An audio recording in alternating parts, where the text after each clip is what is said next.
Greetings from Jerome Nugent-Smith in Melbourne, Australia. Today is Tuesday, October 4th, 2011. In an earlier video, I talked about the EuroZone as a flawed economic model. Today I want to touch on the EuroZone debt crisis and why I believe that the EuroZone is economic socialism at its worst. First, let's recap on why the EuroZone is a flawed economic model. First of all, interest rate policies, a very important economic tool, is controlled by the European Central Bank and not the individual central banks of particular countries. And secondly, because of one currency, the EuroZone fluctuations or controlled interference in the euro is controlled again by the European Central Bank and not by individual member countries' central banks.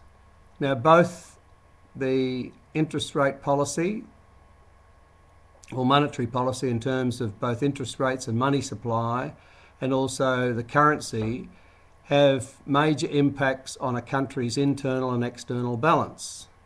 And if the individual country's central bank has no control over either of those key economic monetary policy determinants, then it is at a serious disadvantage. And this is, of course, one of the key reasons why the United Kingdom decided not to join the EuroZone, although it is a member of the European Economic Union.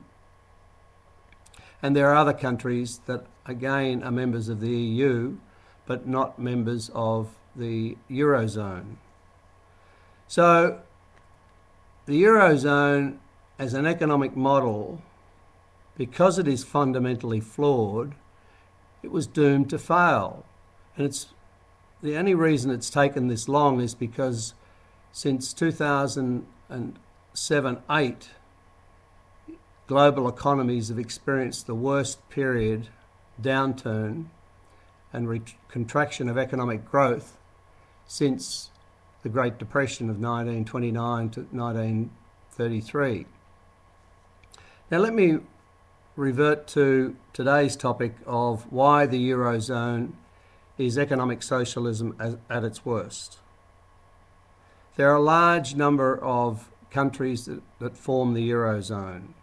Their economies are massively divergent in terms of size and structure, from Germany to countries like Latvia and Lithuania, two of the Baltic states, to say nothing of Greece and various other countries.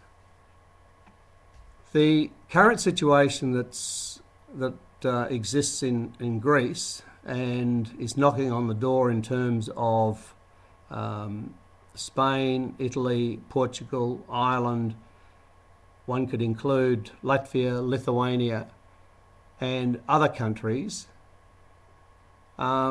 clearly demonstrates that if the EuroZone is to survive, and I don't believe it should, then it falls to very few countries, and primarily Germany and the German taxpayers, to bail all these countries out. So that is why it is economic socialism. You have primarily one country, namely Germany, bailing out 5, 6, 7, 8 countries that have got into serious economic problems through no fault of the Germans, through their own economic mismanagement.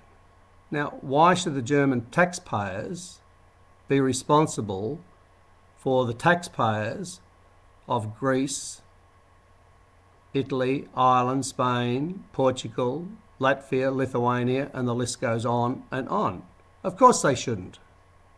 So, again, I argue very strongly that the EuroZone should be dismantled, get rid of the euro currency, go back to individual member country currencies, such as the United Kingdom.